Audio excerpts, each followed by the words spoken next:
미국의 저명한 교육학자 도로시 엘 놀테라는 사람이 아이들은 그들의 삶에서 배운다라는 글에서 이렇게 썼습니다.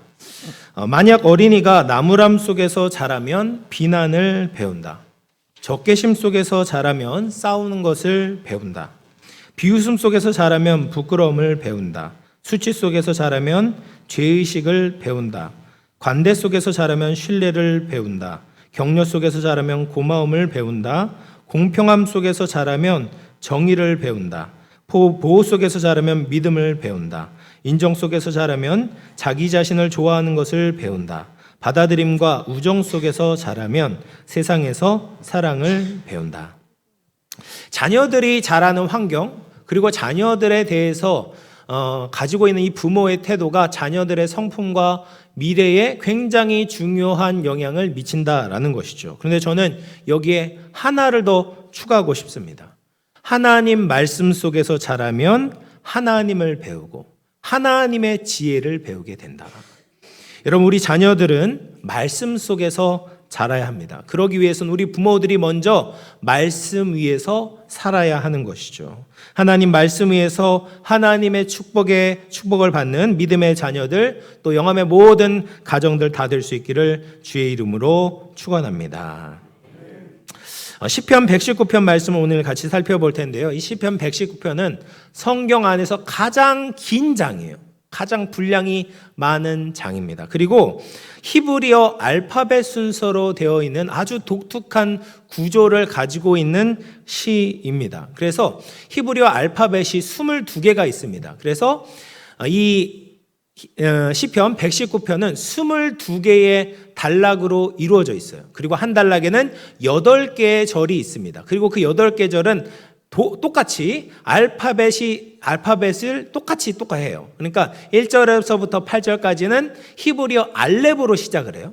그리고 9절에서부터 16절까지는 히브리어 베트로 시작. 그러니까 우리의 A로 시작한다면 그 다음엔 B로 시작하고 C, D 이런 식으로 시작한다라는 거예요. 그래서 이 굉장히 구조적으로 아주 정교하게 적혀져 있는 시이고, 그리고 이 시편 119편의 주제는 딱 하나입니다. 그러니까 하나님의 말씀이에요. 하나님의 율법입니다. 하나님의 율법이 얼마나 완전한지, 그리고 우리의 삶 가운데 얼마나 중요한지에 대해서 이야기를 하고 있습니다. 그래서 우리가 오늘 말씀을 통해서 복이 있는 사람은 하나님의 말씀과 어떤 관계를 가지게 되는지 같이 살펴보도록 하겠습니다. 첫 번째 같이 우리가 나눌 주제는 복이 있는 사람은 하나님의 말씀을 지킨다라는 거예요. 그래서 1절부터 8절이 한 단락으로 이루어져 있는데, 이것은 이제 영어로 하면 A에 시작하는 히브리어 알렙으로 시작을 합니다. 그래서 119편 1절에서는 이제 에쉐르라는 말로 시작해요. 에쉐르. 그래서 복이 있다라고 시작을 하고 있어요. 여러분, 복이 있다라는 것이 무슨 의미입니까? 하나님의 은혜와 하나님의 호의 안에 있는 상태를 성경에서는 복이라고 이야기를 합니다. 하나님과 친밀한 교제를 나누는 그런 영적인 상태를 복이 있는 사람이라고 이야기를 해요. 그래서 세상에서 이야기하는 복과 성경에서 이야기하는 복에는 차이가 있습니다. 세상에서는 흔히 재물이 많아야 복을 받았다고 생각하고 좋은 집을 가져야 복을 받았다고 여깁니다. 눈에 보이는 어떤 것, 손에 잡히는 어떤 것을 많이 가지고 있을 때 저 사람은 복을 받았다라고 여깁니다. 그런데 성경은 그런 상태를 복이라고 이야기하지 않습니다. 여러분, 사람이 그런 어떤 물질로 행복을 누린다라고 한다면 누리는 기간이 굉장히 짧습니다. 여러분, 집을 얻거나 차를 얻거나 잠시 잠깐 행복을 얻을 수 있지만 그 행복이 오래 지속되지 않아요. 그것을 당연하게 생각하곤 합니다. 외부에서 얻게 되는 행복은 잠깐이면 끝나버려요. 영원히 지속되지 않는 겁니다. 마치 아기들이 이제 칭얼대게 되면 공갈 젖꼭지라는 것을 물려줘요. 그것을 물리면 아이들이 이제 반사적으로 빨면서 울음을 멈추게 됩니다. 그런데 그 공갈 젖꼭지를 물고 있는 아이들을 보면서 야, 넌 참 행복하겠다라고 말하지 않습니다. 그야말로 그것은 가짜 젖꼭지이기 때문에 그렇죠. 가짜는 진짜를 대신할 수 없습니다. 또 어떤 사정으로 어머니의 품을 떠나서 다른 곳에 맡겨진 아기가 분유를 열심히 먹는 것을 보면서 야, 넌 참 행복하겠다라고 말하는 사람은 없을 것입니다. 가장 중요한 사랑의 관계를 잃어버렸기 때문에 그 아이는 행복하다고 할 수 없겠죠. 어머니의 품 안에서 흡족하게 사랑을 받고 아기의 배고픔이 해소될 때 그 아이가 진짜 행복하겠다라고 말할 수 있겠죠. 마찬가지로 우리를 만드신 하나님 아버지의 품을 떠나서 다른 것으로 영적인 갈급함을 채우려고 하는 자들은 행복하지 않는 겁니다. 자기가 어디에서부터 와서 왜 살고 어디로 가는지 알지 못한 채 자신의 존재의 이유와 목적과 무관하게 사는 사람들은 행복할 수가 없는 거예요. 그래서 사람은 하나님의 은혜 안에서 하나님과의 온전한 관계 속에서만 행복을 누릴 수 있다라는 거예요.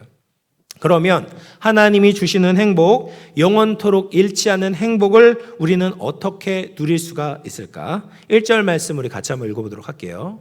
시작. 행위가 온전하여 여호와의 율법을 따라 행하는 자들은 복이 있으며. 행위가 온전한 사람, 그리고 여호와의 율법을 따라 행하는 자들이 복이 있다, 행복하다라고 말씀하세요. 여러분, 행위가 온전하다라는 거 참 부담되는 말 아니겠습니까? 여러분, 우리가 하는 행동들이 어떻게 흠이 없고 온전할 수가 있겠어요? 우리의 일상을 보면 수많은 시험과 시련 앞에서 넘어지곤 하잖아요. 그러면 나는 행복할 수 없는 사람입니까? 근데 원어를 보면 약간은 다른 뉘앙스로 이야기를 합니다. 원어를 보면, 직역해 보면 그의 길이 온전한 사람, 그리고 하나님 말씀, 율법을 따라 걷는 자들이 복이 있다, 행복하다라고 말씀을 하십니다. 이것을 오해하면 안 됩니다. 내가 만드는 길이 오류가 없고 실수가 없어야 된다라고 말씀하시는 것이 아니에요. 그냥 그가 걷는 길이, 그가 가는 길이 온전하면 행복하다라고 말씀하십니다. 여러분, 요즘 사람들은요, 다른 사람의 영향을 받지 않고 스스로 모든 길을 개척할 수 있을 거라고 착각을 해요. 자부를 합니다. 그런데 그것은 자기 자신을 너무 과대평가하는 겁니다. 죄송하지만 우리는 길을 만드는 사람이 아니라 이미 나 있는 길을 선택하는 사람들이에요. 우리가 하는 행동과 생각들은 새로운 것이 없습니다. 해 아래 새로운 것이 없어요. 과거에 이미 있던 것들을 우리가 어디에서 주워 들어서 그렇게 생각하고 행동하는 것에 불과한 것입니다. 그러니까 1절에서 말하고 싶은 것이 무엇입니까? 여러 길 중에 그 사람이 온전한 길을 택했는가, 아니면 온전해 보이지만 그렇지 않은 길을 택했는가에 따라서 진짜 행복이 결정된다라는 거예요. 여러분, 우리가 이제 걸어가는 그 길은 인생을 보는 관점, 또 인생의 선택을 결정하는 기준이라고 볼 수 있을 겁니다. 그래서 어떤 사람들은 물질을 중심으로 인생의 중요한 선택을 하는 사람들이 있죠. 물질적으로 손해가 되느냐, 이익이 되는가를 따져서 내가 가야 되는 길인가 아닌가를 결정합니다. 그러면 그 사람은 물질의 길을 가고 있는 것이죠. 또 어떤 사람은 쾌락의 관점에서 자신의 인생을 선택할 수 있을 겁니다. 나에게 즐거움을 주는 것이 가장 중요하다. 그래서 볼거리, 먹거리, 즐길거리가 많은 것, 나에게 기쁨을 안겨주는 그 길을 따라가려는 사람이 있어요. 그 사람은 지금 쾌락의 길을 걷고 있는 것이죠. 그런데 그런 길들이 정말 온전합니까? 그 길 끝에 심판하시는 하나님 앞에 후회하지 않을 수 있습니까? 일시적인 기쁨이 아니라 영원이라는 관점에서 볼 때도 유효한 기쁨을 주고 있습니까? 그 길을 통해서 하나님께 인정받은 사람이 있습니까? 그렇지 않다면 그 길은 온전한 길이 아닌 겁니다. 예수님은 자기 자신을 길이라고 말씀하셨어요. 예수님은 세상에서 볼 수 없는 새로운 길을 만들어 주셨습니다. 그 예수님의 길을 갈 때 사람들 앞에 부끄럽지 않고 하나님 앞에 비난받을 만한 것이 없는 겁니다. 하나님 말씀 중심으로 자신의 모든 삶을 결정하셨어요. 자기를 부인하고 하나님의 뜻대로 사셨습니다. 여러분, 이 길이 온전한 길인 거예요. 이 길이 하나님께 인정받고 칭찬받는 길인 겁니다. 이 길이 생명의 길이고 축복의 길입니다. 우리는 이 길로 가야 되는 거예요. 여러분, 우리가 얼마나 예수님을 잘 따를 수 있냐 없냐를 우리가 판단하기 전에 우리가 선택한 이 길이 정말 옳은 길이냐, 온전한 길이냐, 죽음 앞에서도 후회하지 않는 생명을 얻는 길인가를 먼저 분별해야 합니다. 사랑하는 성도 여러분, 우리는 무엇이 우리의 삶의 기준이라고 생각하며 살고 있습니까? 돈을 많이 벌려고, 기쁨과 즐거움을 얻으려고, 사람들에게 인정을 받으려고만 발버둥을 치고 있습니까? 우리는 예수님을 따라가야 합니다. 예수님이 가셨던 그 온전한 길을 따라가야 됩니다. 그 사람이 진짜 복된 사람이에요. 그 사람이 하나님의 은혜를 받을 수 있는 사람입니다. 또 한 가지 2절을 보면 어떤 사람들이 복되다라고 이야기를 하냐면 2절 같이 읽어볼게요. 시작. 여호와의 증거들을 지키고 전심으로 여호와를 구하는 자는 복이 있도다.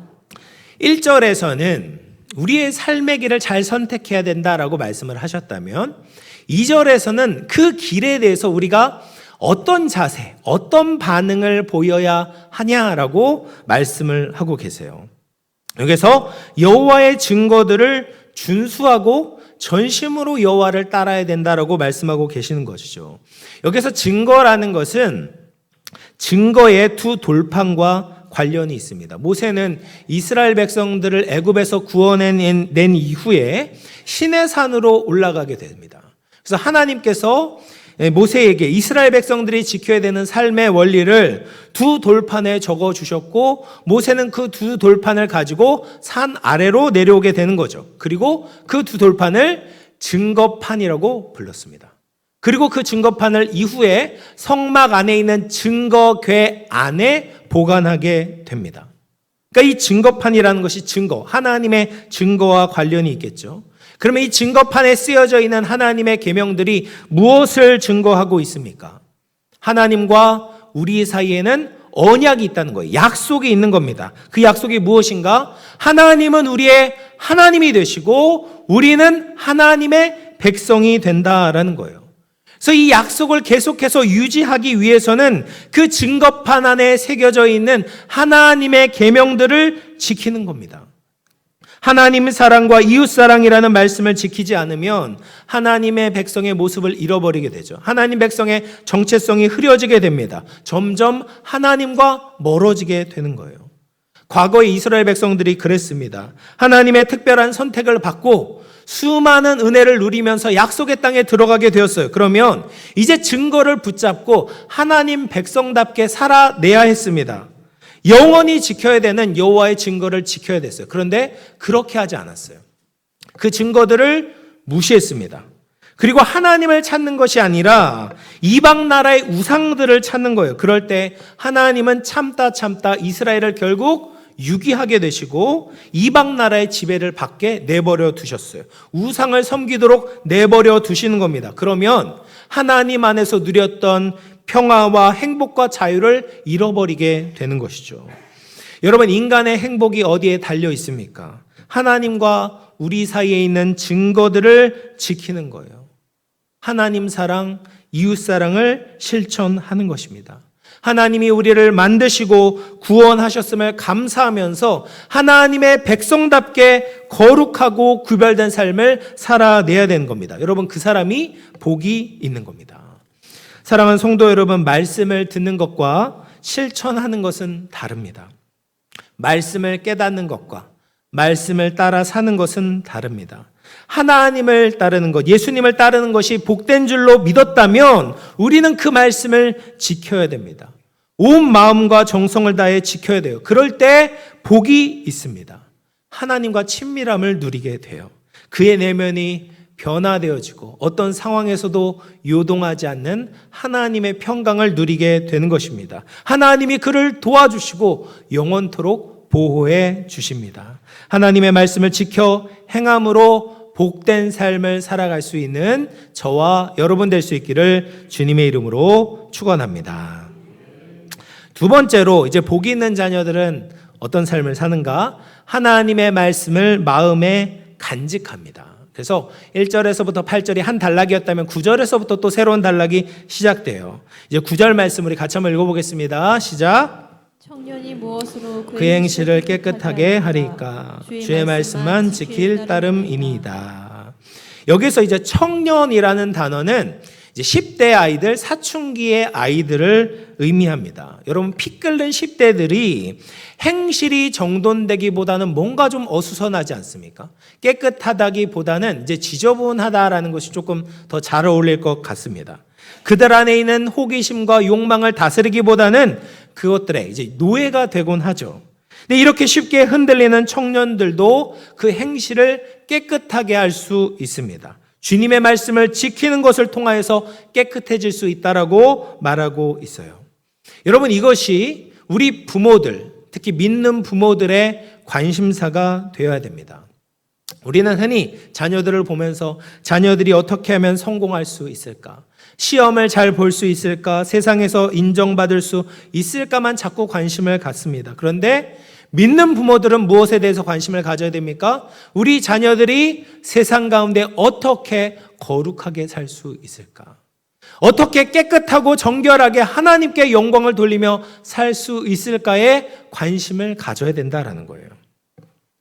제가 이제 15, 16년 전에 중고등부 사역을 할 때 아이들이 시험 공부를 하느라고 교회 못 오는 친구들이 몇 명 있었습니다. 그런데 지금 이야기를 들어보면 그런 것들이 더 심해진 것 같아요. 중간고사가 끝나면 바로 기말고사예요. 그러니까 학기 중에는 계속 시험을 보는 것 같습니다. 일부 학원에서는 주일 예배 시간에도 수업을 잡아놓고 교회 가면 불이익을 주는 거예요. 그러니까 아이들이 흔들리는 겁니다. 난감해하는 거예요. 아이들도 불안해하고 그걸 보는 학부모들도 불안해합니다. 모든 아이들이 공부하고 있는 이 시간에 아이들이 예배를 드리면 되는가? 그러면서 아이들이 신앙보다는 학업에 우선순위를 두도록 내버려 두는 거예요. 그러나 우리가 자꾸 우선순위를 타협하게 된다면 하나님이 우리 자녀에게 주시고자 하는 복을 놓치게 돼요. 복 있는 자녀가 아니라 복을 놓치는 자녀들이 되는 거죠. 신앙 중심으로 사는 법을 배우는 것이 아니라 신앙을 자꾸 변방으로 밀어놓게 되는 것이죠. 그래서 우리는 우리 자녀들에게 정말 복된 길을 가르쳐 주어야 됩니다. 청년 때 어떻게 하면 행실이 깨끗하게 될 수 있는지를 가르쳐 주는 겁니다.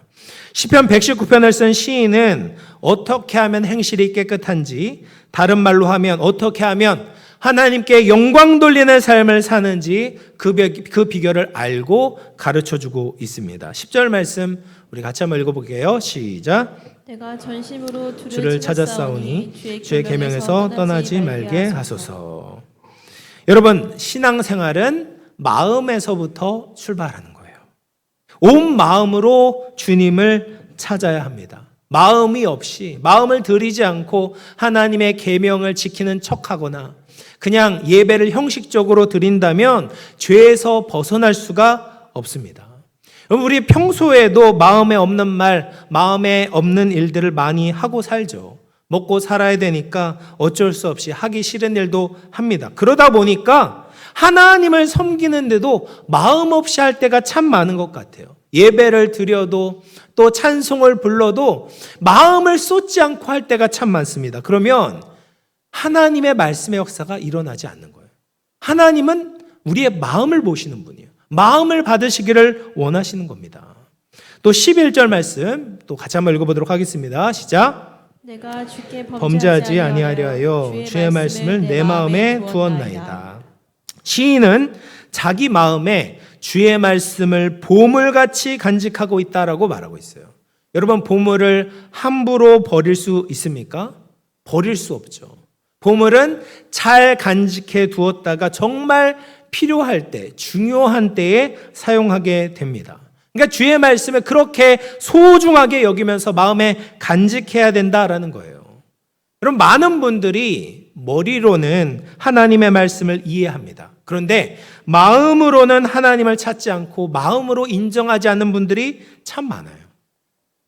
파스칼이라는 학자는 이렇게 이야기를 했습니다. 모든 진실한 그리스도인들은 머리에서부터 가슴까지 30cm의 여행을 해야 된다. 무슨 말입니까? 우리가 머리로만 성경 지식을 알고 있어서는 안 된다라는 거예요. 이 성경 지식이 우리의 마음으로 내려와야 된다라는 겁니다. 어릴 때부터 알았던 성경 지식, 하나님의 말씀, 이런 것들이 익숙한 것으로 우리가 만족해서는 안 된다라는 것이죠. 우리가 알고 있는 그 하나님의 말씀이 우리의 마음을 때려야 되는 거예요. 우리의 마음 가운데 감사가 흘러넘치고 감격이 있어야 된다라는 겁니다. 마음으로 하나님을 사랑하고 하나님을 만나고 마음에 하나님의 말씀을 잘 두어야 하는 것입니다. 사랑하는 성도 여러분, 우리의 마음에 무엇을 간직하고 있습니까? 내 마음은 무엇으로 가득 차 있습니까? 하나님의 말씀을 보물과 같이 내 마음에 가득 채워두고 계십니까? 아니면 마치 필요 없는 광고지나 찌라시처럼 한 번 듣고 휴지통에 버리고 있지는 않습니까? 신앙생활이 뭐 별거 있나? 속으로 실망하는 분들이 혹시 계십니까? 그렇다면 온 마음을 다해서 하나님을 찾아보십시오. 하나님의 말씀에 우리의 마음을 좀 쏟아 보십시오. 한 말씀 한 말씀에 기대를 가지고 그 앞에 서 보십시오. 그리고 간절히 기도해 보시기 바랍니다. 주님, 나를 깨닫게 해 주십시오.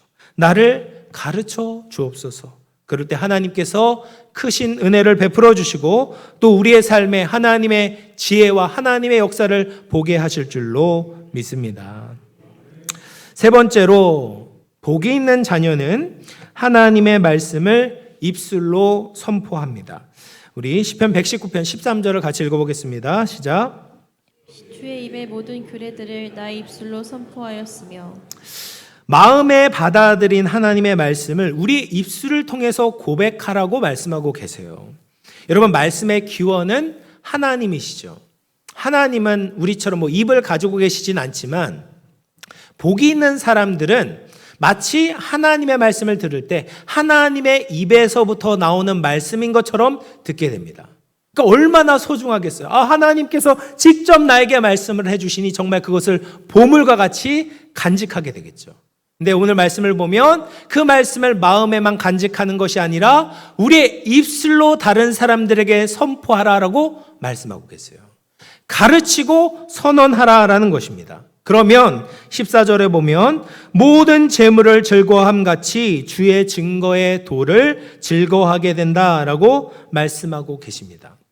우리의 마음에 두고 우리의 입술로 증거하게 될 때 말씀의 새로운 기쁨을 얻게 된다라는 거예요. 여러분, 우리의 입술에 하나님의 말씀을 자꾸 두어야 합니다. 다른 사람들과 하나님의 은혜에 대해서 자꾸 나누어야 돼요. 어떤 사람은 왜 신앙을 자꾸 다른 사람들에게 나누냐, 뭐 강요하냐, 그럴 필요가 있냐라고 생각하실 수 있습니다. 그러나 성경 말씀을 통해서 우리가 보면 우리는 자꾸 하나님의 말씀을 다른 사람에게 나누어야 돼요. 서로 고백해야 됩니다. 내 자랑에 대해서 나누지 말고 하나님 자랑을 하셔라라는 거예요. 하나님의 은혜가 더 많은 사람들의 마음에 살아있도록 해야 합니다. 그리고 무엇보다도 우리 자녀들에게 하나님의 말씀을 선포해야 합니다. 자녀들이 주일에 한 번만 하나님의 말씀을 듣는 것이 아니라 주중에도 부모의 입술을 통해서 하나님의 말씀을 듣도록 해야 돼요. 그리고 자녀들도 자꾸 하나님의 말씀을 선포하고 부모 앞에서 전하도록 기회를 주어야 됩니다. 그럴 때 하나님의 말씀이 그 마음에 간직하게 되고 입술로 선포할 때 하나님의 말씀을 즐거워할 수 있습니다. 이제 제 아내가 이제 야구를 좋아해요. 한화 이글스 팬입니다. 작년에 이제 한화 이글스가 아주 잠깐 1등을 했습니다. 그런데 오래 가지 않고 이제 경기에 계속 져서 하위권으로 시즌이 끝나서 이제 실망을 했습니다. 그런데 올해 한화 이글스가 잘하고 있어요. 그래서 이제 투지도 있고 강팀이 돼서 아내가 아주 좋아하고 있어요. 그런데 아내가 자꾸 저에게 한화 이글스에 대해서 말을 합니다. 저는 한화 이글스 팬이 아니라 두산 베어스 팬입니다.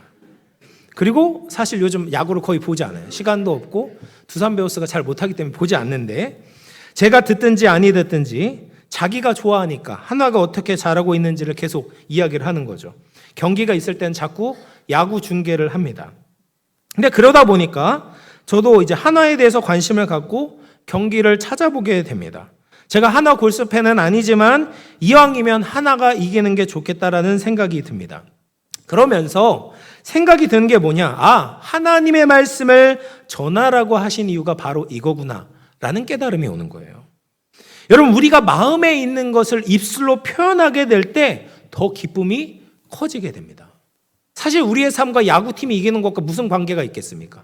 근데 관심을 가지고 계속 그것을 마음에 두고 입술로 표현하게 될 때 더 기쁨이 되게 되는 것이죠.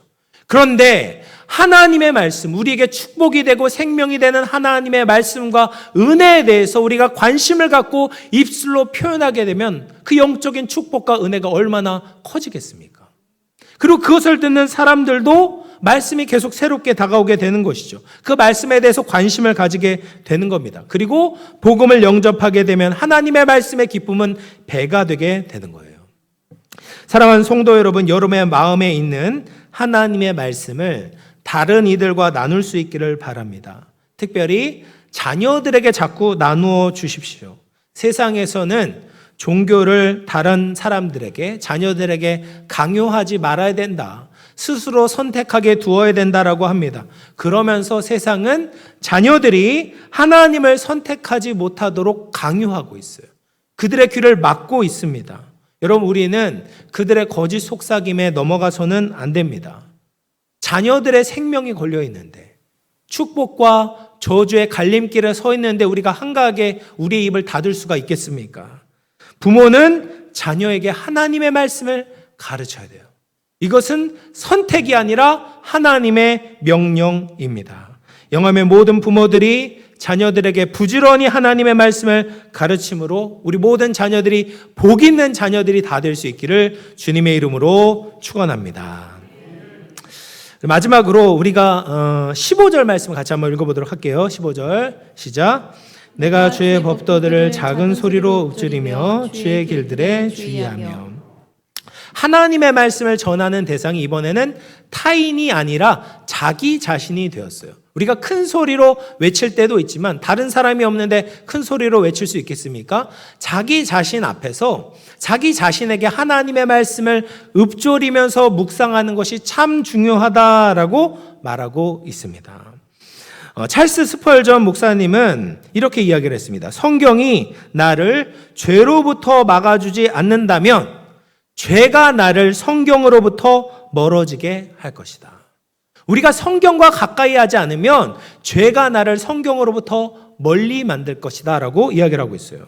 여러분, 우리는 경건을 위해서 우리의 입술에 하나님의 말씀을 읊조리며 묵상해야 합니다. 나이가 많으신 분들은 이렇게 생각하실 수 있어요. 외워도 자꾸 까먹는데 암송하는 것이 무슨 의미가 있을까? 그런데 하나님은 말씀에 대해서 이렇게 비유를 하셨습니다. 시편 19편 10절 11절 말씀 보면 금 곧 많은 순금보다 더 사모할 것이며 꿀과 송이꿀보다 더 달도다.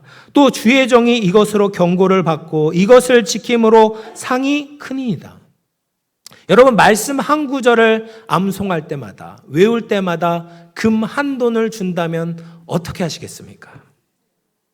기쁨으로 외워지든지 안 외워지든지 까먹든지 상관하지 않고 암송을 하려고 할 겁니다. 말송, 암송이 어려운 것이 아니라 말씀에 대한 가치, 그것에 대한 믿음이 없기 때문에 우리는 암송을 시도하지 않는 거예요. 금보다 귀하다고 믿는다면, 말씀을 지킴으로 상을 받는다고 믿는다면 우리는 말씀을 암송하고 그 말씀을 지키려고 생명을 걸게 될 것입니다. 그러므로 우리는 암송을 할 뿐 아니라 우리 자녀들에게 암송을 통해서 말씀의 보물 창고를 만들어 주어야 돼요. 우리 유초동부에서 어하나 예배를 드리면서 암송을 정규적으로 시키고 있습니다. 어떤 아이들은 외우는 것이 귀찮아 해서 암송을 싫어할 수 있습니다. 그런데 어릴 때 하는 암송은 너무나도 귀해요. 다 자라서 이제 나이가 들어서 하는 것도 귀하지만 그러면 자꾸 까먹잖아요. 근데 어릴 때 하면은 잊지 않아요. 계속해서 귀해요. 평생의 그들의 자산이 되는 것이죠. 그래서 정통 유대인들은 어릴 때 두 가지 교육을 합니다. 하나는 암송 교육을 하고 또 하나는 하부르타라는 교육을 해요. 하부르타 교육은 토론식 교육입니다. 그래서 친구들과 함께 토론을 하고 연구하는 방식으로 이것을 통하여서 아이들은 논리적인 사고, 비판적인 사고를 기를 수 있습니다. 근데 이 하브루타 교육을 하기 전에 반드시 이루어져야 되는 것이 암송 교육이에요. 그래서 유대인들은 3살부터 성경을 암송해요. 모세오경을 암송합니다. 토론과 암송 어울리지 않아 보이죠. 토론은 신식 교육처럼 보인다면 암송은 너무 옛날 교육처럼 느껴져요. 그런데 암송은 구시대적인 것이 아닙니다. 반드시 이 암송과 하브루타가 함께 가야 돼요. 머리에 진리가 없이 토론하는 것은 아무 유익이 되지 않는다는 것을 유대인들이 알고 있는 것이죠. 진리 없는 사람들끼리 만나봤자 선한 결과, 유익한 어떤 것이 나올 수가 없다라는 거예요. 하나님의 말씀을 떠나지 않고 계속해서 그 입술에 붙여서 고백하게 될 때, 그때 비로소 정말 말씀의 사람, 하나님께서 기뻐하시는 사람이 될 수 있는 것입니다. 사랑하는 성도 여러분, 이제 말씀을 마무리하겠습니다. 복 있는 사람, 복 있는 자녀가 누구입니까? 하나님이 우리에게 가르쳐 주신 길이 진리인 줄 믿고 그 말씀을 삶의 기준으로 삼는 사람입니다. 하나님과 우리의 사이의 언약을 기억하고 진심으로 그 말씀을 지키는 사람이 복이 있습니다. 복이 있는 자녀들은 마음에 하나님의 말씀을 보물과 같이 여기며 간직하는 자들입니다. 그리고 그 말씀을 계속해서 다른 사람들에게 또 자신에게 선언하는 자들이 복이 있습니다. 그 말씀이 기쁨이 되는 자들, 말씀의 아들, 말씀의 딸들이 될 때 복이 있는 자녀들이 될 줄로 믿습니다.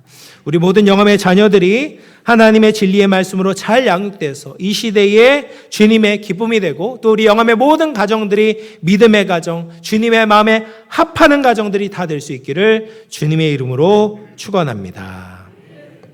우리 말씀을 생각하면서 한번 기도하겠습니다. 주님, 제가 복 있는 사람 되기를 원합니다. 또 우리 자녀들이 복 있는 자녀들이 되기를 원합니다.